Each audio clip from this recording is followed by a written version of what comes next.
Good morning, everyone. Welcome to our Get Involved Volunteer Engagement webinar in partnership with Volunteer Match. We have Jennifer Bennett here, who does the training and education for Volunteer Match, who has graciously agreed to provide us some library perspectives on how we can make changes to our existing volunteer program. As we learn about the different ways that we can engage highly skilled volunteers, we have found that it's sometimes difficult to change what always has been done.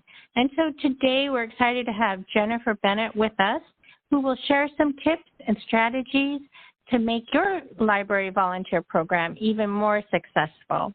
Thank you for joining us, Jennifer. Go ahead and take it away.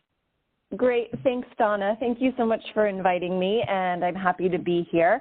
Today we're going to talk a little bit about how we should think about change in our organization. As humans, and hopefully all of our volunteers are humans, we sort of dread change. Change is something that can have a lot of emotions with it. And we're going to talk about what happens when something changes, either sort of an anticipated change if we've been talking about it for a while, or I know sometimes we have unexpected changes, what that feels like for volunteers, and how we can really start to make sure that we're taking that into account. I think sometimes we just assume everything will be fine, but we need to make sure we're taking care of the emotional health of our volunteers, as well as providing them with good training and support and some input to make sure that they are part of this process of change. Because usually we're moving towards something that's going to be better or more successful, really thinking about what needs to change, where that problem is or where that challenge is. Sometimes it's an opportunity as well. We see something we could be doing better, or we could be engaging different types of volunteers that better match our clients, our patrons. So we might want to think about changing for an opportunity, not just to solve a problem. I'm going to talk today about how important it is to bring collaboration together for change. There are a lot of theories out there on change management, and you might have your own. This is one that's worked for me, and one that I think that's specifically targeted towards working with volunteers. It looks like maybe we've got some background noise. If Steffi could mute herself, that would be great. Let's see. All right, I'll go ahead and do it. I think I can do it. All right, well, we're going to push through. Donna, I don't know if you have those tools. I don't seem to have those tools. So we're going to talk today about the importance of communication, the importance of making sure, thank you, that we're having open, honest, transparent communication with our volunteers. And sometimes that can be a big shift for us culturally. Oftentimes we try to keep our volunteers in a silo, but there's nothing more sort of scary about change than not really understanding why it's happening, or feeling like it might be directed to you, but not really knowing what's happening or what's going on.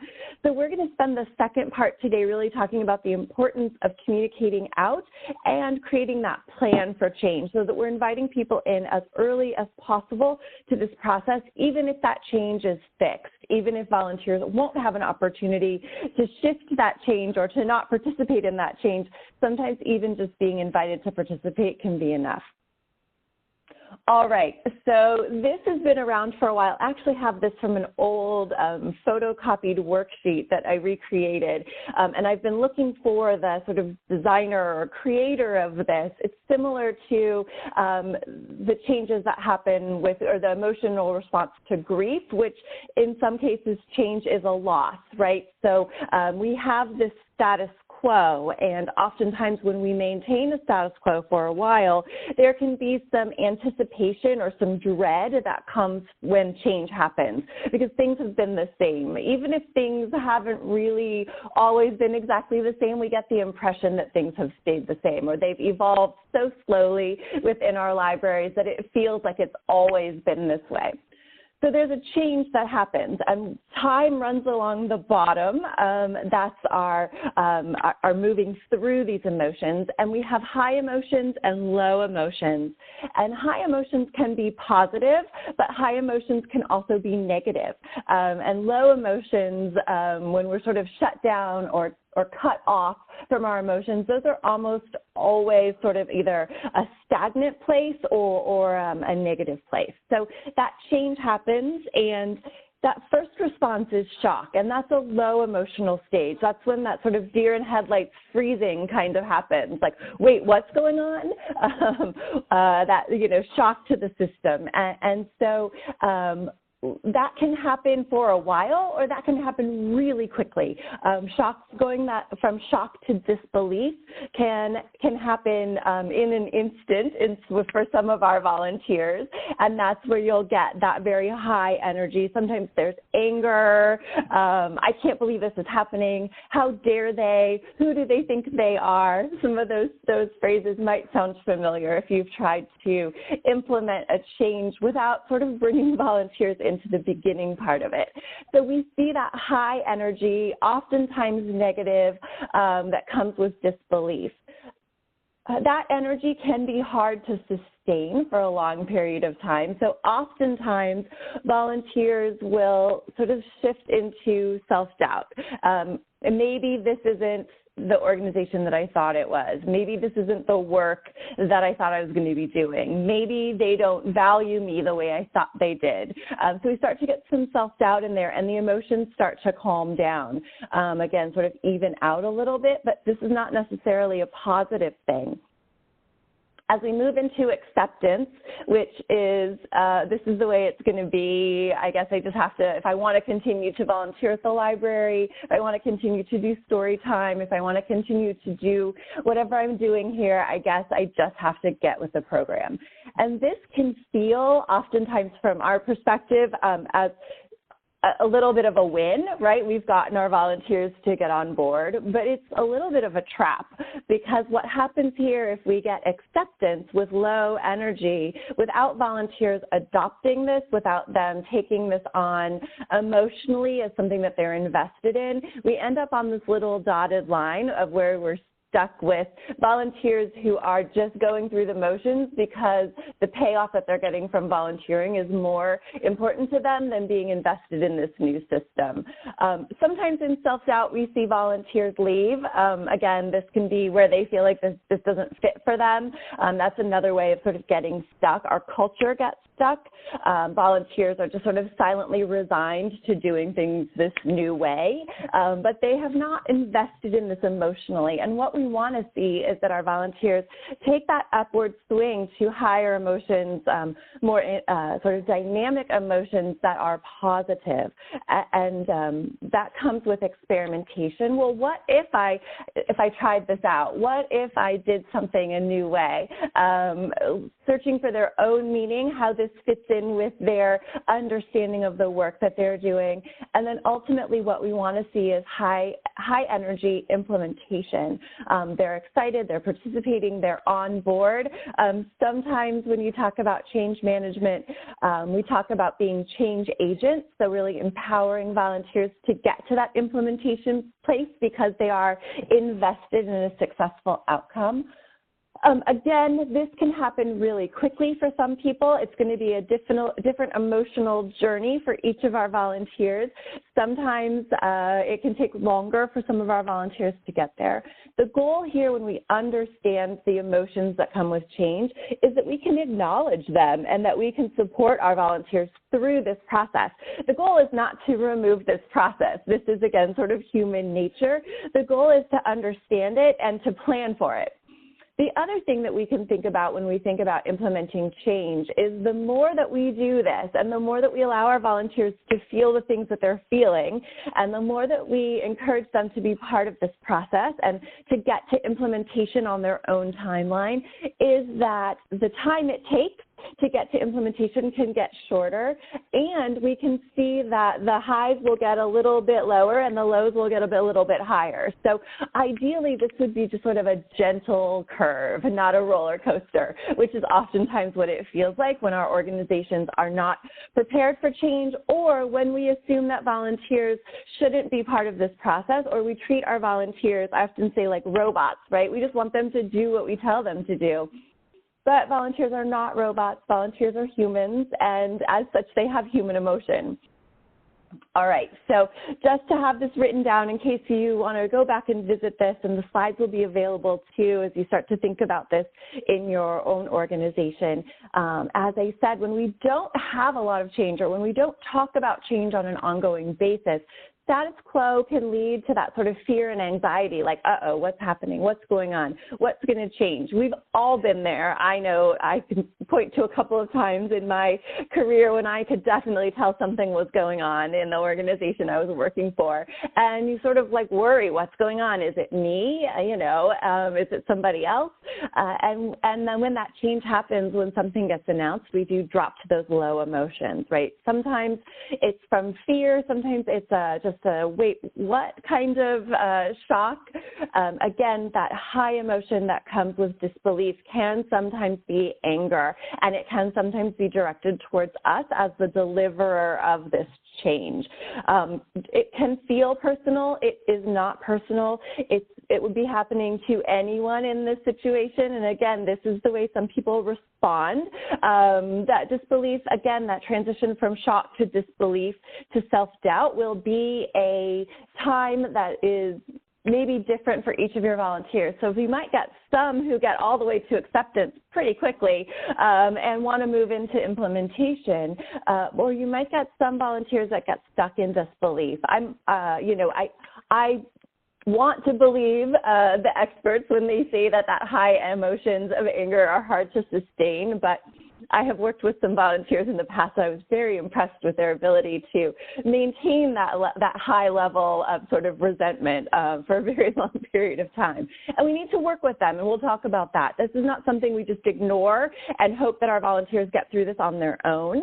We want to really make sure that we are, for lack of a better word, counseling them through this, right? This is that same idea that your emotions happen when you lose something or when you feel you lose something. And oftentimes we have volunteers that are entrenched, sort of with their heels dug in, resistant to change, because they believe that they are powerful or have a lot of ownership or control in the existing structure. And so when we can understand that, it can make things feel a little bit less personal or a little bit more understandable when we do get some of these first emotions. And then, as I said, we oftentimes get to an acceptance, that sort of grief. This is how it's going to be. I really love working with the kids on Saturdays, so I guess I'm stuck here. I can't, but they don't necessarily adopt the new ideas or make that part of what they're doing. It's that, as I said, that sort of silent resistance, that boycott, but I'm not doing anything too far outside of what's expected from me, but I don't like it. All right. And then, as I said, when we move up that chain of emotions to hopefully more of a high emotions with positive, again, we see that experimentation. Searching for meaning is where that understanding of why this is happening becomes real, and that sort of acceptance of how they fit into this new status quo, right? And so as we start to reach integration, we want to make sure that this status quo doesn't loop us back around to the beginning where we're dreading and fearing that things are going to change again.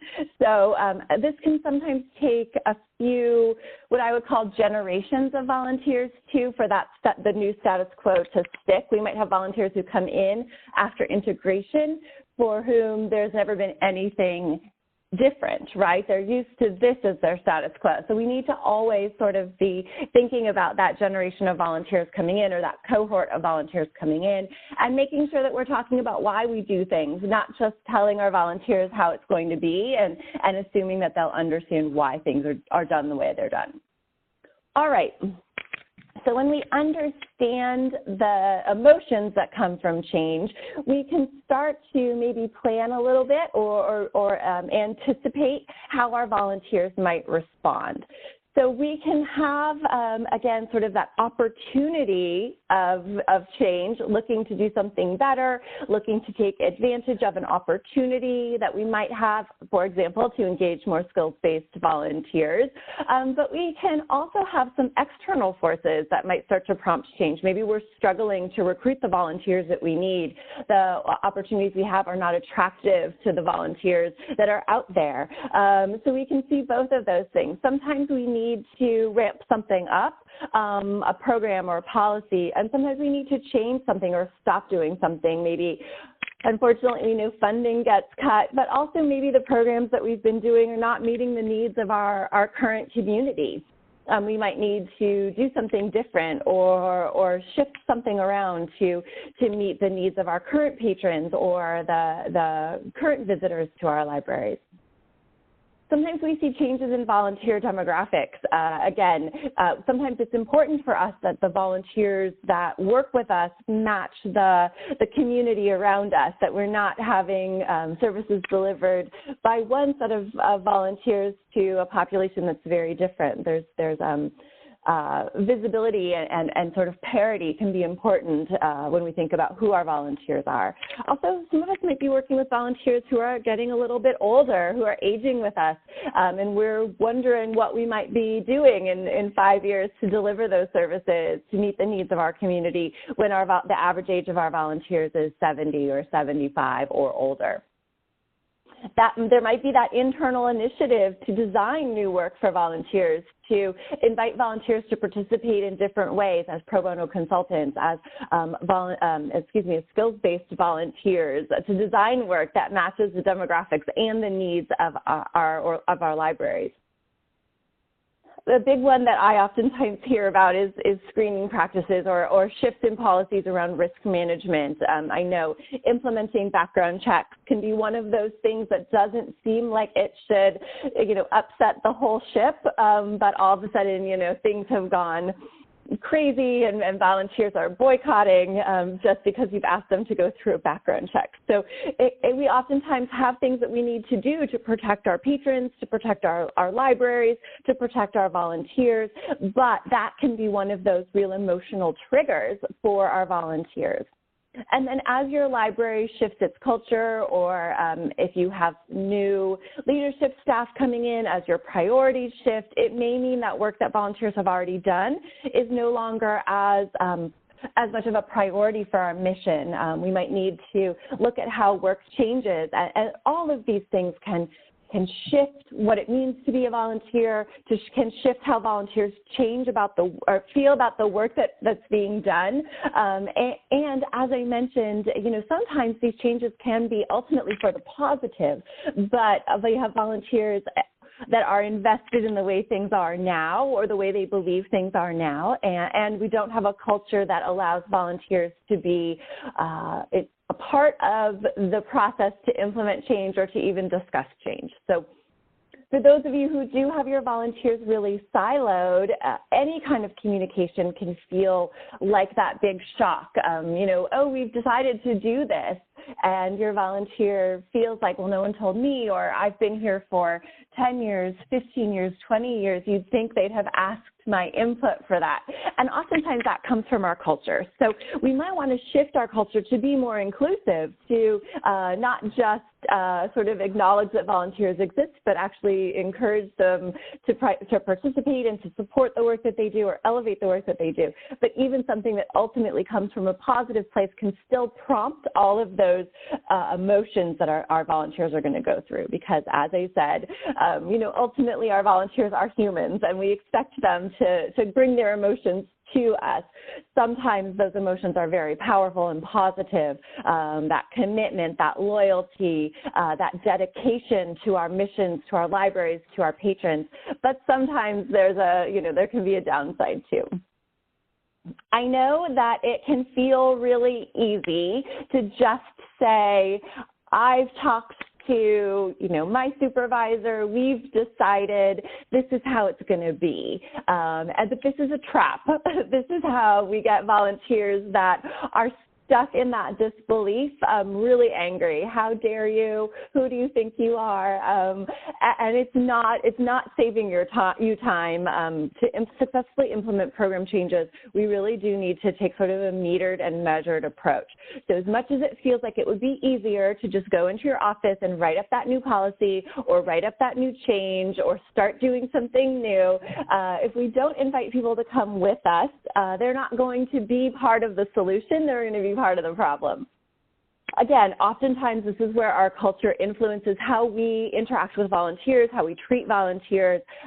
Sometimes there's an attitude, well, they're just our volunteers. They don't need to be invited into this process, or they should just do what they're told, right? Of course, that would make everyone's job easier if everyone just did what they were told to do. But hopefully our volunteers are adults or mature enough to respond to a situation where they're asked to participate in a positive way, to understand the realities of your library, if things do need to be shifted or cut back on, why that might have to happen. Nobody wants to feel like they're just a pawn. People want to have agency in the things that they care about, and that's what volunteering is, finding that connection between action and passion. And so we really do need to make sure that we are bringing them with us in a way that invites them to participate in a way that is productive and positive, but still allows them to have the opportunity to buy into the solution. You do not want to get stuck in a place where you now have to create a whole new set of policies to enforce this change. And I have seen these handbooks, these volunteer handbooks, where, everything is being really micromanaged, because instead of inviting volunteers to be part of the process in developing this new procedure or policy, they've just said, everyone has to do this. Everyone has to go through a background check by this date. I don't want to talk about it. I'm not interested in your concerns. Just do it or you don't get to volunteer here, right? And that's a very, that's really removing our volunteers from having an invested interest in our organization. We're sidelining them. We're siloing them. This is where we can start to get our volunteers who leave us, right, sort of an exodus of volunteers when they don't feel like they're a valued part of our organizations, when they don't feel like they have any agency in our libraries. Also, you'll get the other side here, you'll get you'll get stuck on that dotted line of where they're doing this sort of letter of the law, they're following the word of the policy, but they are not invested in it and they don't understand it and they don't really support it.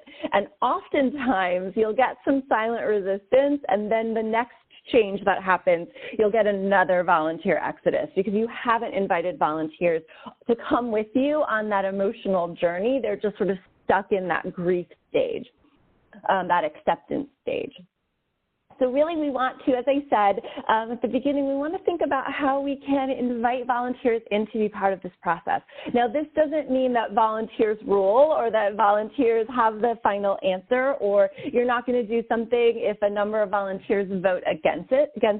This is really where we're trying to get to some sort of consensus, some idea that some things might be able to be flexible, some things might not be. How do we invite volunteers in to be part of this process so that we can create something together that works for all parties involved, whether that's something like creating different types of work for volunteers in our organization, making sure that volunteers who are still doing that traditional work, that task-based work, understand how valuable that is while we're still supporting and recognizing those skills-based volunteers. Or if we're doing something that is really policy-driven, might be liability-driven, like implementing a background check, that we're clear about why this is happening, that this isn't just some sort of idea that someone had that we now all have to go through a background check, and that we're really helping our volunteers understand that need and how following along or becoming part of the solution is best for the library, best for our patrons, best for our volunteers.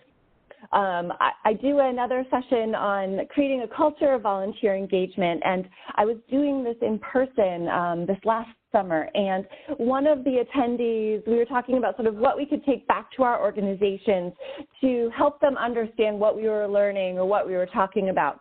And one of the attendees said that her motto, the thing that she was going to take back with her to her volunteer engagement program or volunteer engagement strategy was nothing about you without you. So that we're going to bring volunteers into this process. Maybe we don't have the ability to engage everyone, especially if we have a lot of volunteers. If we have hundreds of volunteers, not necessarily everyone's going to have a seat at the table, but there's going to be some representation or some way for volunteers to participate, whether that's a focus group or a town hall. And I really thought that that was such a lovely sentiment, right? And it's how we treat other adults. It's how we treat other people we respect. We don't do anything that impacts you or influences you without inviting you into that process. So we want to take that same idea to our volunteers when we think about implementing program changes. All right. So how do we do this? We need to understand what needs to change, whether this is a fixed change, like that idea that we all need to go through a background check by the end of the year. That's sort of fixed. Usually that comes from, the liability insurance provider. Maybe it comes from your jurisdiction's policies. Somebody else has decided that this needs to change. And maybe we have some flexibility in the timeline, but maybe it's not. So we might need to think if this is a fixed change, or is there some flexibility? Is this an opportunity or a pilot program? Are we going to start to engage some skills-based volunteers in an ad hoc manner? And we want to sort of understand what the pros and the cons might be. So again, thinking about where we have the opportunity to invite others into this process, and even if that change is fixed, how can we start to understand the concerns or the challenges in implementing this change? Sometimes we have mandatory compliance, again, that idea of going through a background check, or something else that may feel mandatory within your organization. Everyone has to do this.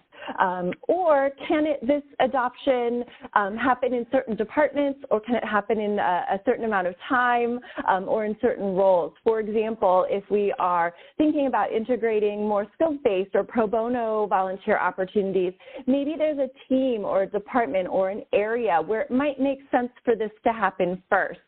We don't just want to go into our libraries tomorrow and say, everybody needs to engage skills-based volunteers by the end of next week, right? Because that's crazy. It's too much. It's too many moving parts in there. So maybe we want to think about how we can roll this out in a way that allows people to sort of get used to the idea, or for us to work with a department or a team or with a group of volunteers to figure out what those challenges for implementation might be over time. Does this change make sense, or is this a power play? And I use those words knowing that oftentimes we want things done a certain way because it makes our jobs easier. Also, sometimes we want things done because it's the way it's always been done. I don't want, I know that the term power play can be emotionally loaded, but I want you to really think and ask yourself, even if it's not coming from you, is this coming from a leadership position because there's some control that needs to be sort of implemented? There might be this impression that volunteers have too much power, have too much authority, and oftentimes the response to that from leadership can be to sort of tamp down on them, and that's going to not work out the way you think it's going to. So really understanding that motivation. It's okay to say, I need you to do this because there needs to be a process and I need to make sure everyone goes through the same process. But we also need to understand where that makes sense. So does that make sense because we need to make sure that everyone gets screened appropriately? Do we need to make sure that everyone has the right training to be able to do their job? Or is it just easier for me if everyone gets on an assembly line and goes through the same process? So we want it to make sure that the changes make sense.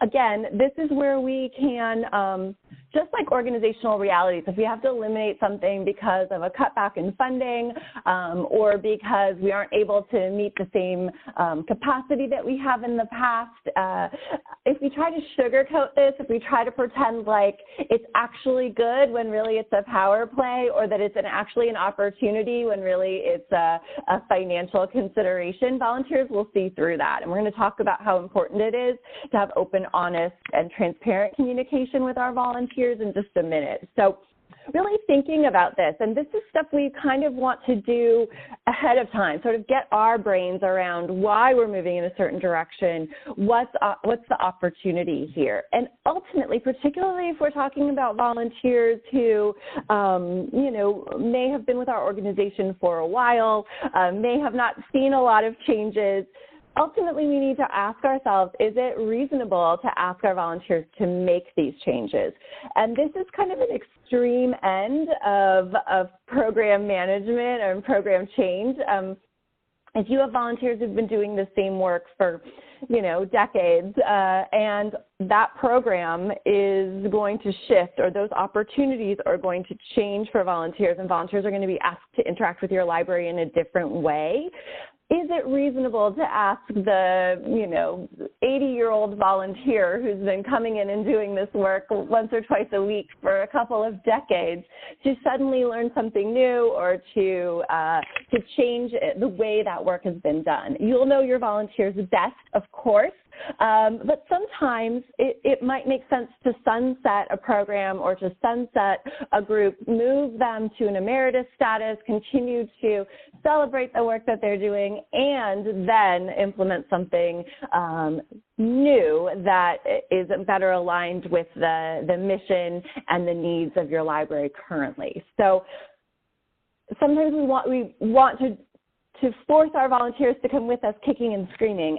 and that's just something to consider. I'm not saying it's the right answer, but if you're starting to lean in that direction, that could be your experience and your intuition telling you that it might not make as much sense to try to retrain volunteers who've been with your organization for a while. But again, it will depend on your culture, and it will depend on sort of what that change is and why that change needs to happen. All right, so I talked a little bit about how important it is to bring our volunteers with us. And I can pause for just a second before we shift gears. We're about halfway through. And Donna, I don't know if there were any questions that have come in yet, or if people are thinking about questions. You can certainly type those in. I haven't seen any questions come along yet. I saw a comment that Carla really appreciated your quote, volunteering is the path between passion and action, which is very powerful. Did anybody else have any questions they'd like to type in the chat bar? And we have time at the end too. So I just know sometimes with that beginning stuff, there's a lot of sort of information in there. So if anybody needed any clarification, I just wanted to make sure we got that before we switched gears a little bit. So I'll go ahead and push on, and then if you do have questions, feel free to type them into the chat box and we can address them at the end. So I mentioned this idea of making sure that we bring our volunteers with us, that we don't abandon them on this emotional roller coaster, and that we give them the agency that they deserve in the decisions that are being made that affect them. So even if that change is fixed and mandatory, even if, excuse me, even if everyone needs to go through a background check by the end of the year and there's no sort of wiggle room there, we still want to invite volunteers and paid staff into this process because this is where we get to that adoption and buy-in, where we get to experimentation and that search for meaning and the implementation of hopefully this change that is either, you know, a response to something that wasn't working or an opportunity to do something better or do something more effectively. We need to be able to identify the change, right? So what needs to change and articulate that, really build out that case for what needs to change. Again, is this an opportunity or is this a response to a problem? Is this an opportunity where we might want to do a pilot program or test something out, or is this something that really just has to get done based on risk management concerns or liability issues? And we want to build that case. We want to make sure that we are identifying the issues, so what's been going on, what's been happening or not happening that's driving this. And if we are concerned about the individual volunteers or the sort of entrenched volunteers, that we're really clear about where that might happen. Sometimes we start to implement changes because individuals or groups of individuals are pushing back, or I mentioned that power play idea, and that can come from both sides. You can have volunteers that implement a power play. If you don't do it my way, I'm not going to volunteer here anymore. So we need to sort of identify what that issue is, or if there's some personality concerns. We also want to make sure that we're identifying those cons as well as those pros. Sometimes we do need to shift something or change something because something bad has happened or funding's been cut. So we do need to look at if this is the situation as it stands now could have a negative impact on the organization, on the library meeting its mission or meeting its strategic initiatives, or if this is happening in response to something bad that's happened, whether that's actions that have been taken or, in the cases of budget cuts, something we're not able to do anymore. We also want to make sure that we are talking about this with our supervisors or with leadership. We don't want this to be something where we're sort of feeling isolated or alone. And this is where we want to build some buy-in above us in our organization and out in our organization. So really, as we start to identify that challenge or that opportunity and we start to think about that change, we want to make sure we have support here and that everybody understands why this is changing. And again, sometimes this comes down from on high, and then our opportunity here is to be that leader of volunteer engagement. I understand everybody needs to go through a background check by the end of the year. I think we can get there. I just want to make you aware of where there might be some concerns or how volunteers might respond to this. So I want to make sure we do this in a way that invites everyone to come with us and answer those questions. Because again, sometimes that idea that volunteers should just keep their mouth shut and do what they're told comes from above us in our organizations or from our peers within the organization. And so it's really important that we act as advocates and sort of supporters of the fact that, yes, volunteers are people too, and you wouldn't want your boss coming to you and saying, I rewrote your position description and I didn't ask you about that, and this is your new job, right? No one would want that. You would feel dismissed and, sort of undervalued and like you were a child being told that you had, sort of a new chore list. We don't want our volunteers to feel that way. And sometimes we need to be educating within our organization about how best to work with volunteers. So we want to make sure we have that support, but we also want to make sure that we're acting as that expert up and out in our organizations. Don't just come in and say there's a problem. Don't come in and say, well, that will never work, right? Again, this is where we get to tap into our expertise, where we get to be a leader. We want to make sure that we're coming up with a solution. What's the best way to move forward? I guarantee it's not just going to be sending out an email saying everybody has to go through a background check by the end of the year. You're going to get a whole bunch of response, a whole bunch of emotional response to that. So we really want to think about the pros and cons. Where are there opportunities? Where are we going to maybe need to do some more work? Where is there a potential that we might have a volunteer who is going to push back on us, or a team of volunteers that may no longer be a good fit for this sort of new model of volunteer engagement? Do we need to be concerned about risk management or legal or liability ramifications? Again, a lot of times these changes, especially if they get sort of pushed forward from leadership, come from an actual incident of risk or a situation where people are concerned about risk. And we want to talk about that, right? In the work that I've done with Carla over the last decade, we've talked about this, having, volunteers at the circulation desk. There's a legal issue there. There's First Amendment rights that need to be protected. How do we address that? We don't pretend like that isn't a risk, or we don't pretend like that isn't a challenge. We need to address it and figure out what makes sense. If we are eliminating something, or if it's a budgetary concern that's driven us here, we want to make sure we're clear about that and we're talking about that as well. Or if we're implementing new programs, engaging volunteers in new ways, that doesn't happen for free, right? We need to make sure we're thinking about the budget necessary to implement a positive change, or a change that's in response to an opportunity. There may also be cultural impacts within your organization, within your volunteers, within your organization's volunteer engagement culture. If the role of volunteers are shifting, if we are taking some authority or power away from our volunteers, that's going to have a cultural impact, and that can cause more of those emotional swings that we talked about in the first place.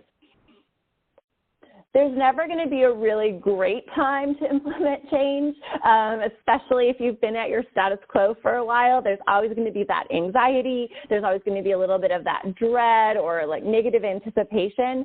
But if you run a big summer reading program with summer camps, May is maybe not the best time to implement something new. Maybe it's now when things start to quiet down a little bit and the kids go back to school that we can start thinking about retraining our volunteers. But alternatively, if you're doing things that ramp up during the school year, maybe it makes more sense to wait a little bit, let people get settled in. So think about that timing. Again, sometimes we have fixed changes that have to happen by a certain time.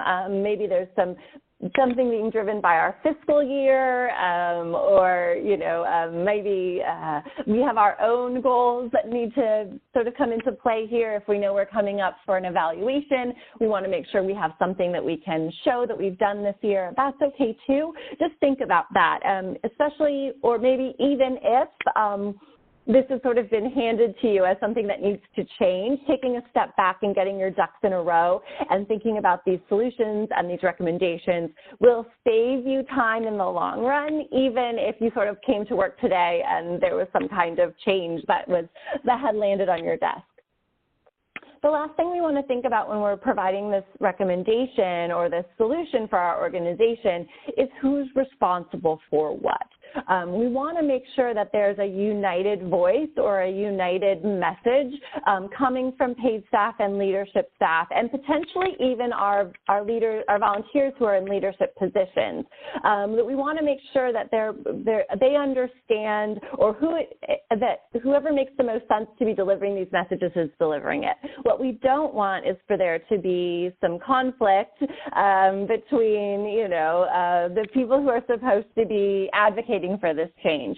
So we need to figure out who's going to be the one who's delivering this information, who's going to be retraining these volunteers, who's going to be answering questions, whatever that might be, and that they are sort of on the same page. So I oftentimes think of this as, when you're a kid and mom says no and you go ask dad and dad says yes. We don't want that happening in our organizations with our volunteers. We don't want volunteers shopping around for an answer that they like better. No, you don't have to go through a background check, or you can continue doing things the way you've always done it. That's not a good solution for implementing change. That's where we get sort of those subcultures that can end up having some long-term ramifications on the success of our organization. All right, so how do we create a communication plan for this? We want to make sure that we are thinking about not just what information, but when and how this gets delivered to our volunteers. And oftentimes, even if there's something that is fixed and time-bound, we still have some flexibility in when that decision has to get made, or we might have an opportunity to bring volunteers with us because we know that they're going to respond emotionally, and that could be shock. And so for some of our volunteers, it might take them a little while to even understand what we're talking about. And for some volunteers, they might get mired in that high emotional state of disbelief. And so we need to give them time to calm down a little bit, or we need to give them information that can reassure them. So again, this is where knowing what's going to happen emotionally can really help us prepare for this transition within our organization.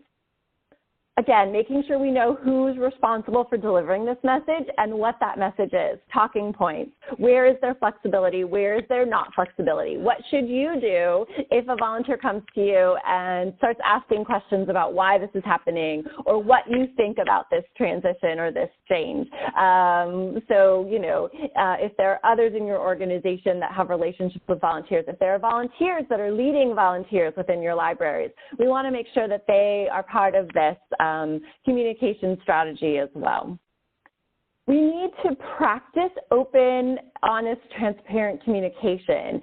There are cultures that, again, sideline volunteers, silo volunteers, filter everything that volunteers get, as an adult who's been around the block and has had experience with people communicating with them, most of us can tell when someone's being a little bit disingenuous. So you might think that your message sounds totally reasonable, but volunteers are going to be gossiping or, you know, talking behind your back about what's really going on. And so we want to make sure that we're practicing that and we know what open, honest, transparent communication sounds like.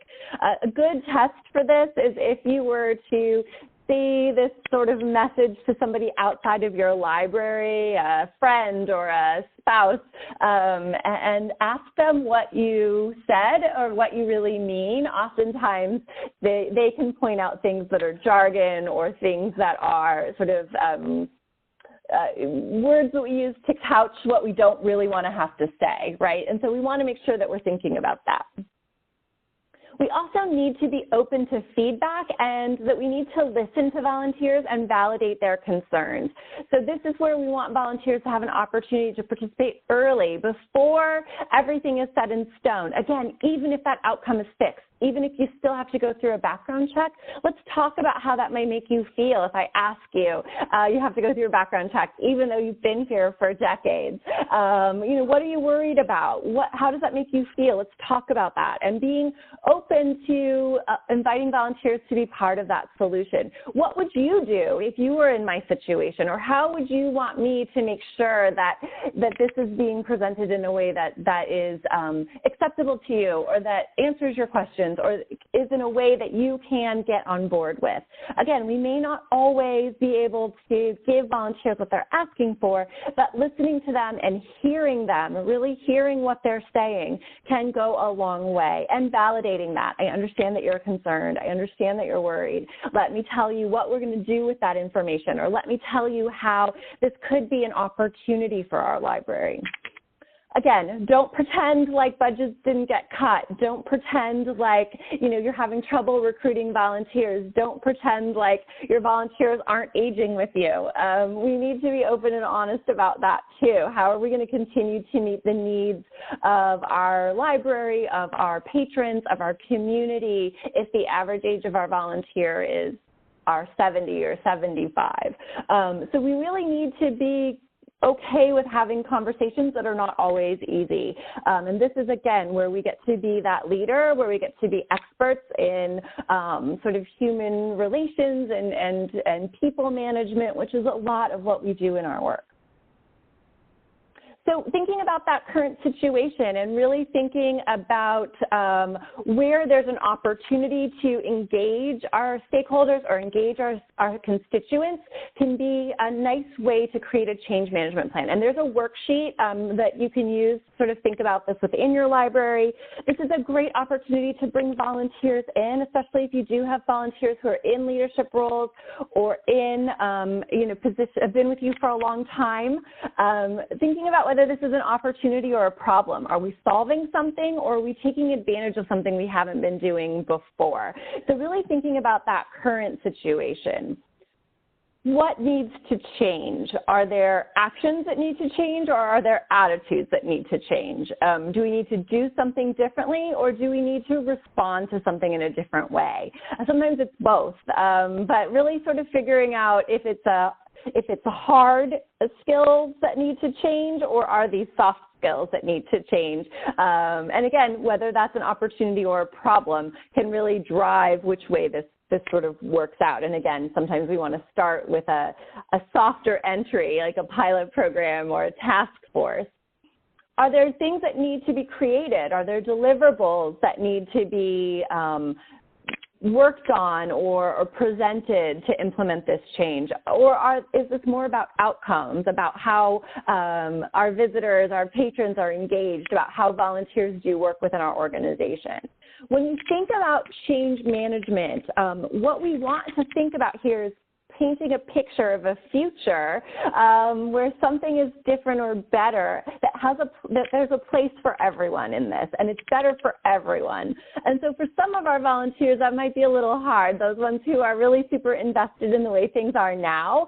We need to figure out what's going to motivate them to be part of this new future, this new status quo, if you will, where they get to have some of the things that are really important to them now, but they might also get some new things that are important to them. So we want to focus on what can be accomplished. And this, again, can really depend on your culture. It can depend on who your volunteers are. We can get dragged back to, well, it didn't used to be like this. But that's when we think about change management, we really want to try to bring volunteers with us into a new future that has room for everyone. Now, again, at the very beginning, I said sometimes when we start to think about this, it doesn't necessarily make sense for all of our volunteers to come with us into the future, into this sort of new vision. And that's where we need to really think about what's appropriate to ask our volunteers to change, and where it might be better to, as I said, sort of sunset or move certain volunteers into an emeritus status. Now, that's, like I said, that's a big decision, but oftentimes when you start to get to this part of change management, it starts to feel like pulling everyone with us, inviting everyone to participate is going to be a bigger lift than we're able to accomplish. Who's invested in the way your volunteer engagement program runs now, in the way volunteers are interacting with visitors or patrons? Where are there opportunities for volunteers to shift or change, again, those actions or attitudes? What actions or attitudes, and who needs to be invested in the new iteration or the new status quo? This could be paid staff, this could be volunteer staff. We really want to think about who's invested now and what needs to change or what needs to be different. And where do you have your champions? And where do you have your challengers? Hopefully we're going to have some champions, some people who kind of get it or excited for this, have moved quickly through that roller coaster and are ready for implementation.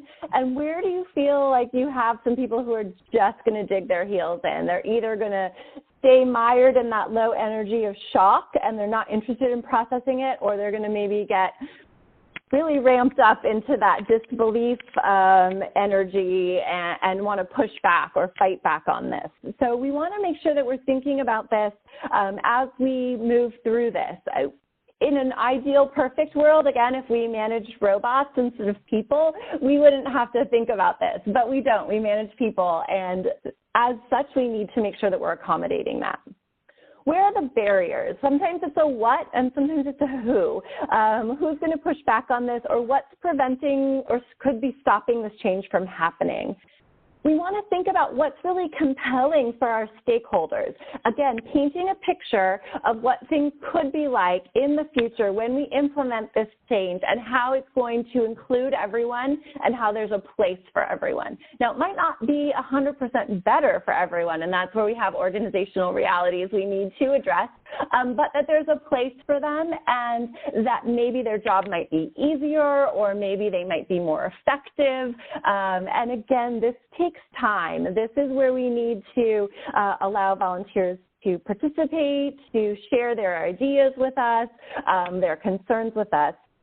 And ultimately, if there are going to be ramifications for not participating in this new activity or not going through this change, what are those outcomes? So if you decide you're not going through a background check, if you decide you're just going to keep coming in and doing the way you've always done it because you're so invested in the past, what is the response going to be? And we need to be clear about that, sort of the warnings and the expectations the background check example is nice here too. If you can't go through a background check by the end of the year, despite the fact that we've had conversations about this, we've addressed the type of information, we've created a scholarship for people who might not be able to afford those costs, or we're incurring those costs, if you can't do it, then you can't volunteer. So sometimes there are really hard outcomes for not adopting or not following this new change. So we need to think about those as well.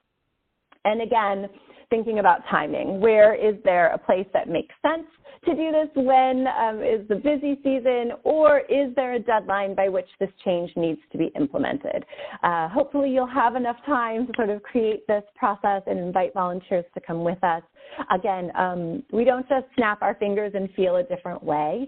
And a lot of the times when we get pushback, when we get resistance to change, it's because we're ignoring the emotions that our volunteers bring with them.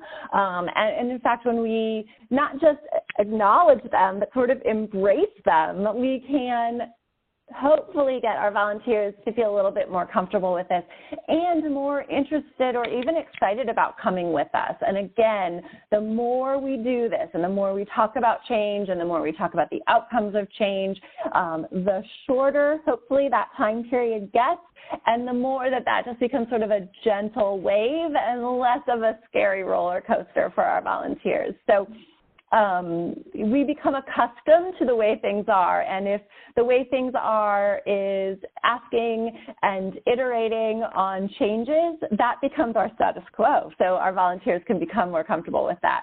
When things haven't changed in a really long time, and I know that in some cases that long time might actually be decades, that first change is going to feel really scary. That's the top of that roller coaster, and you just dropped to the bottom, and that's an actual real emotional response that we need to be clear on. So again, the worksheet can help you think through creating a change management plan. There are others out there too. If this one doesn't exactly resonate with you, I'd encourage you to just Google change management plans. There are a bunch of them out there. All right, so how do we think about this with the last couple minutes here? I know it feels easier to just tell volunteers what to do, but nobody, even children, don't like to just be told what to do without a stake in the outcome, without having some agency in that decision. So when we think about volunteers, consider them as stakeholders, as an important part of your organization, important part of your library. We also want to make sure that we are open to conversation and to solutions that might be different than the one that we first came up with. We do not want silent compliance, right? We do not want our volunteers just down there grumbling and doing what they're told because they don't want to lose the opportunity to volunteer with your library, with your patrons, because that's important and valuable to them. Allow and encourage your volunteers to own this change and to experiment with it. As long as the outcome is the same and as long as we're considering liability concerns or risk management concerns, there isn't necessarily a perfectly right way to do everything. So having some flexibility or having some ownership over how this change gets implemented can be really powerful in creating buy-in. And again, where are you doing this because it might be a power play on your part or because someone's handed you a power play? We have to ask ourselves, is this just easy for me, or have I really considered the logic of implementing this change? So be open to suggestions. As I said, the more we do this, the more we innovate around change, the more we collaborate around change, the more we create a future for everyone that gets on board with this, that has a place for everyone, the more this can become part of our culture, and we can cut down on some of that anticipation anxiety. And also, this is a really nice way to ask volunteers to take on more responsibility within your libraries, to give them more responsibility within your library, to create stronger relationships with your volunteers. Again, and channeling that in a way that's positive towards creating strategic initiatives within your library or accomplishing goals within your library. I would guess that very few of you have goals that say things are going to stay exactly the way they are all the time.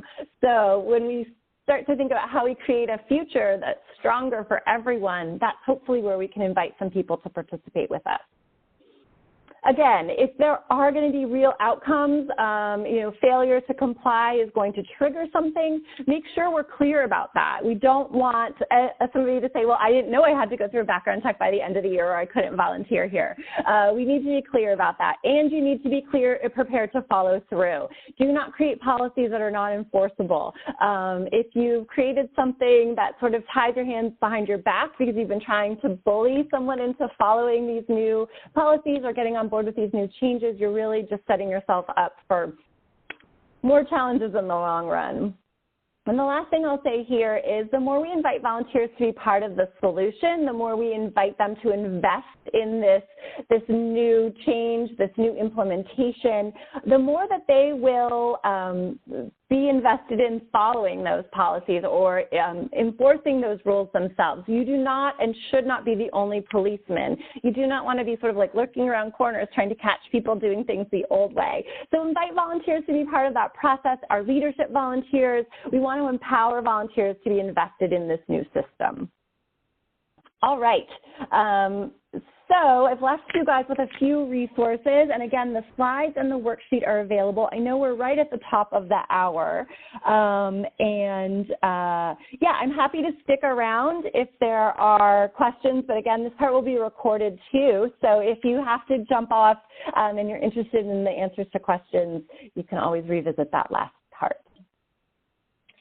Thank you, Jennifer. We appreciate your help with this webinar. And we did have a couple of questions that we'll address, but I want to go on to the next. There's the worksheet we're going to be sending out that she had referred to. I wanted to share some of the resources that are part of the Get Involved Collaborative. We realize it's the top of the hour, so if you have to sign off, we understand this will be recorded and we'll share it out. The Get Involved Clearinghouse has many examples of policies and procedures and training videos that have been created over the years that you can watch. This webinar will be archived on the Get Involved Clearinghouse website. We also have a Facebook group for the 4 states participating in the Get Involved grant. And so if you search Facebook for Get Involved powered by your library, you can ask to be added, or you can reach out to your state rep. And who are your state reps, you might ask. There's a list of your contacts. If you would like to reach out to any of us, we're happy to help. Jennifer, I just wanted to share a couple of the questions that were asked, and if you'd like to answer these. Let me scroll back up here. Dory said she has 2 long-term volunteers who refuse to train anyone, and they are close to getting retired, to being retired or that emerita status. How would you recommend handling it when they just refuse to do a part of their job? Yeah, I mean, I think it's always for me, it's always a continuum, right? Because depending upon your culture and depending upon your relationship with those volunteers, there may be value in sort of not pushing back on them too hard. Again, it depends on what they're not doing, right? And where the risk in that is. And every organization is going to have its own ability to accept that. On one end is that you do this, if you don't do this exactly the way I tell you to, we're going to, terminate you as a volunteer. And on the other end is you can just do whatever you want for as long as you want. And somewhere in the middle is the right place for your library and the right place for those volunteers. So, if you think they might be retiring, and if they're doing things wrong, I wouldn't want them to be training anyone anyway, right? We want to make sure that our trainers are doing things by the book, if you will.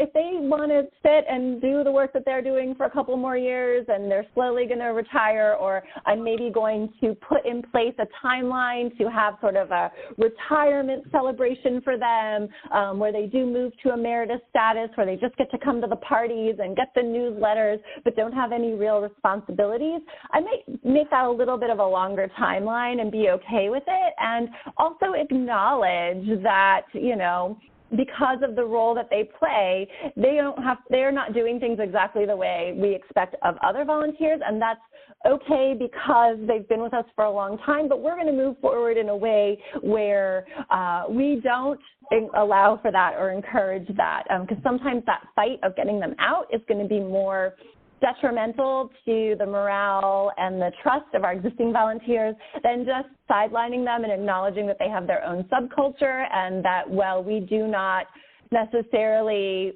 appreciate it, we also understand that that's sort of the way it is. And as adults, you know, hopefully your volunteers can understand that unfortunately sometimes there is a different set of rules for different people. And if we acknowledge it and sort of understand it, it can be something that we can all work towards in a different direction. Again, that sort of more positive relationship that newer volunteers or different types of volunteers might have with us. So unfortunately, there's not an easy answer to that question, and that could be its own webinar by itself.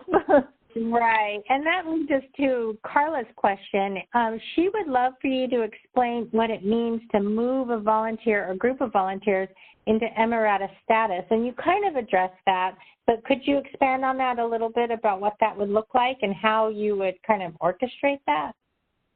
Sure. Again, it'll depend on your organization. Oftentimes we get to this place when we have volunteers who cannot either physically or mentally do the work that we've been asking them to do, especially as they age with us, you know, or if they have spouses at home that are taking a turn, need more support or need more ongoing care, they may not be able to volunteer with us in the same way.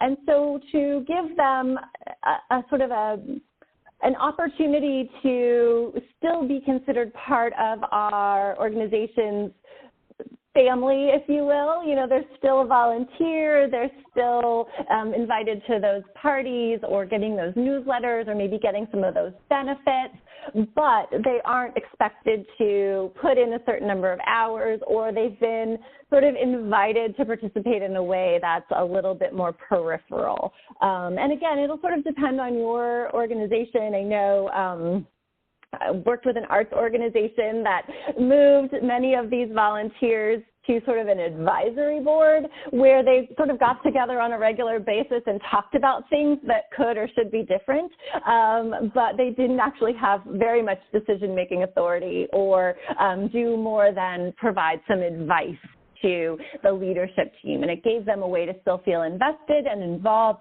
but it wasn't such a heavy lift, or there weren't as many responsibilities for volunteers who maybe weren't as physically able or mentally able to do the work anymore. So there's a lot of variety on what that could look like for your library. It'll really depend on what your challenges are, where you have those volunteers that are aging with you volunteering, and what that ideal sort of volunteer engagement strategy looks like in the future. Thank you, Jennifer. I appreciate your response and your help with our webinar. I'd like to wrap it up for today, and if you guys have any more questions, please just email us and we will either talk to Carla or Jennifer or one of your state reps, and we'll get you an answer. And I hope you have a great day. Thanks, Donna. Thanks for inviting me, and I look forward to talking to you guys again. All right. Bye-bye. Bye.